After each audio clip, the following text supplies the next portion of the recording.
నూలు నూలులో శతాబ్దాల గౌరవం, పట్టు పరంపరకు ప్రతీక, సంప్రదాయానికి శాశ్వత చిరునామా Sakhi. Welcome to our channel. నేను రమారావి.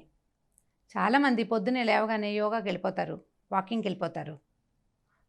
అంటే ఎక్సర్సైజ్ చేయాలనే ఉద్దేశం బలంగా ఉంటుంది.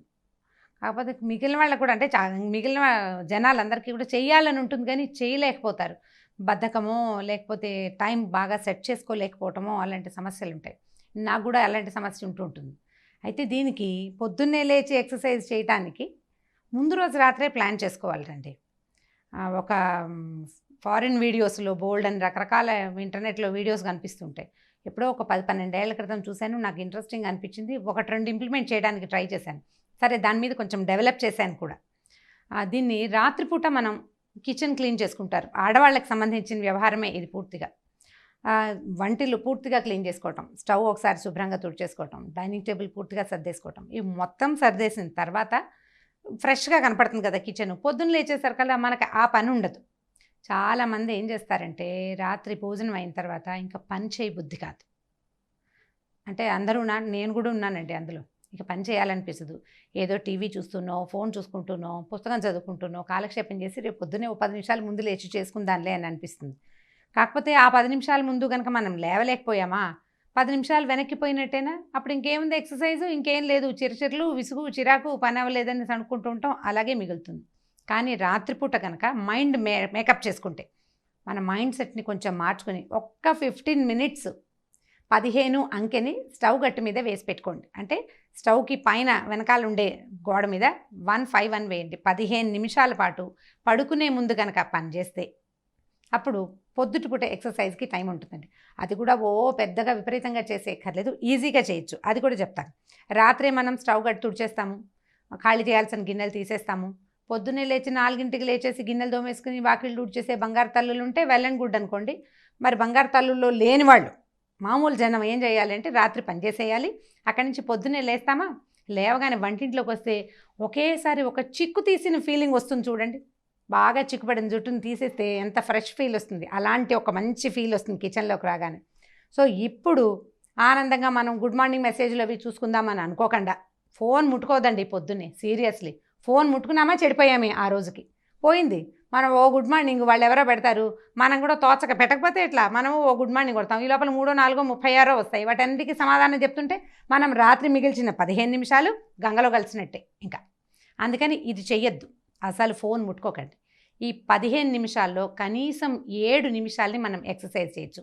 ముందు 2 చేతులు గాల్లోకి చాపండి. తర్వాత కాళ్ళ మీద అంటే బొటన వేల మీదకి బాడీని తీసుకురండి. పొడుగ్గా చాచి పైనున్న సీలింగ్ని అందుకోవడానికి 2 చేతులతోటి అంటుకోవడానికి ట్రై చేయండి. అంటే మనం నిటారుగా నిలబడాలన్నమాట. పాదాల మీద కాకుండా పాదాలు కూడా పైకి చాచి బొటన వేళ్ళ మీదకి వచ్చేలాగా ట్రై చేయండి.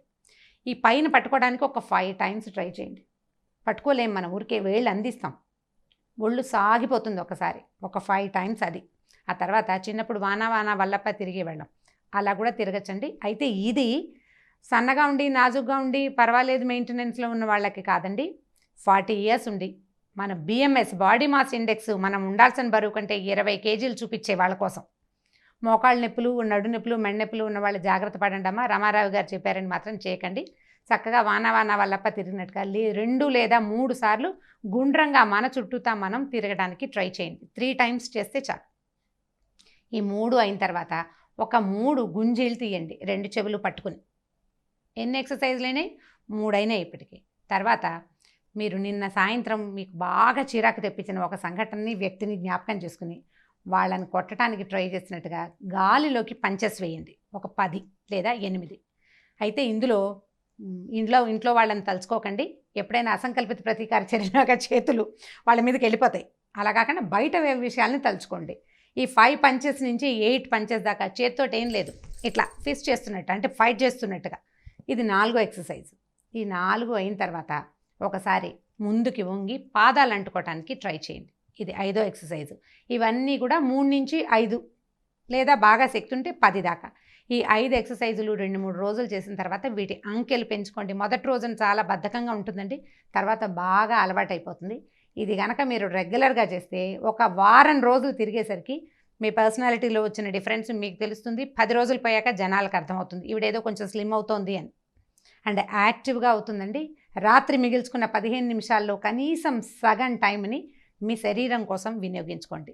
స్మాల్ ఎక్సర్సైజెస్ చాలా చిన్నవి. దీనికోసం మళ్ళీ ఇంటర్నెట్ చూసి 7 మినిట్స్ యోగా చూసి దానికి మళ్ళీ యోగా మ్యాట్ వేసుకుని పైజమా వేసుకుని దానికి టీషర్ట్ వేసుకుని అవి ఇవి కొనుక్కుని ఏమీ కష్టపడద్దండి. మీరు ఏ నైటీతో ఉన్నారో, ఎలాంటి డ్రెస్సింగ్తో ఉన్న, చీరలతో ఉంటే సరి, ఎలా ఉన్నా సరే ఇవి 5 చేయొచ్చు. ఇవి దేనికి ఇబ్బంది పెట్టవు. ఈజీగా సింపుల్గా చేయొచ్చు. కొద్ది రోజుల్లోనే మీకు డిఫరెన్స్ వస్తుంది అండ్ ఒళ్ళు స్ట్రెచ్ అవ్వడానికి అలవాటు పడుతుంది. ఆ తర్వాత ఈ టైం మేనేజ్మెంట్ కనుక మీకు ప్రాక్టీస్ అయితే అప్పుడు చక్కగా ఏ యోగా క్లాస్లోనో చేరచ్చు. మొదటిసారి కనుక యోగా క్లాస్లో చేరామనుకుందాం మనం టైం చూసుకుని, మొదట్లో ఒళ్ళు నొప్పులు వస్తుందండి, మామూలుగా ఉండదు. అసలు 2-3 రోజుల తర్వాత ఎందుకు అనవసరంగా చేరాము అని అనిపించి మానేస్తారు చాలామంది. మానేసే ఆ నొప్పులు నెలైనా తగ్గవు. రోజు చేస్తుంటే మెల్లిగా తగ్గుతాయి అనుకోండి. కాకపోతే గంట సేపు ఒళ్ళు పిచ్చుకోవటం ఎందుకు, ఈ స్ట్రెచ్చింగ్ ప్రాక్టీసులు చేయండి. కొన్నాళ్ళు చేసిన తర్వాత కావాలంటే ఇంకా ఫర్దర్ స్ట్రెచ్చింగ్స్కి మనం నెట్ బ్రౌజ్ చేసి చూసుకోవచ్చు. సో ఇది కనుక ప్రాక్టీస్లో పెట్టుకున్నారంటే పొద్దుటి పూట ఒక 7 నిమిషాలు పడుతుందండి మొత్తం మీద. నేను మరీ ప్లాన్డ్గా చెప్పట్లేదు, బద్ధకస్తుల టైమింగ్ అనమాట ఇది. ఇంకా అసలు సరిగా అయితే 4 నిమిషాల్లోనే అయిపోవాలి. స్లోగా చేస్తాం, మనం ఆలోచిస్తాం ఇది అవునా కాదా అని. మీరు మళ్ళీ నా వీడియో ఓపెన్ చేసి చూస్తారు చాలామంది. నేను కూడా చేస్తా ఆ పని, అందుకని అంత క్లియర్గా చెప్పగలుగుతున్నాను. సో 5-6 రోజులు చూసిన తర్వాత ఇది గుడ్ ప్రాక్టీస్లోకి వస్తుంది. మీరు ఎక్సర్సైజ్ చేసిన తర్వాత ఇంకా మీరు కాస్త కాఫీ తాగినా బోల్డంత శక్తి వచ్చినట్టు ఉంటుంది. ఎప్పుడు తినుడు తాగుడుతోటి అంటే ఆహారంతో శక్తి రాదండి, ఎక్సర్సైజ్ తోటే శక్తి వస్తుంది. మీరు చేసిన ఈ స్ట్రెచ్చింగ్స్ వల్ల మీరు తీసుకున్న ఫుడ్ శరీరానికి చక్కగా వంట పడుతుంది. వితిన్ 5 days మీలో డిఫరెన్స్ రాకపోతే, నేను 5 రోజుల నుంచి మీరు చెప్పినట్టు చేశాను నాకేం డిఫరెన్స్ రాలేదు, మీ ప్లాన్ కరెక్ట్ కాదు అని తప్పకుండా నాకు తెలియచేయండి. ఈ వీడియో కనుక మీకు నచ్చినట్లయితే లైక్ చేయండి, షేర్ చేయండి. మరిన్ని వీడియోస్ కోసం సుమన్ టీవీ లైవ్కి సబ్స్క్రైబ్ చేసుకోండి.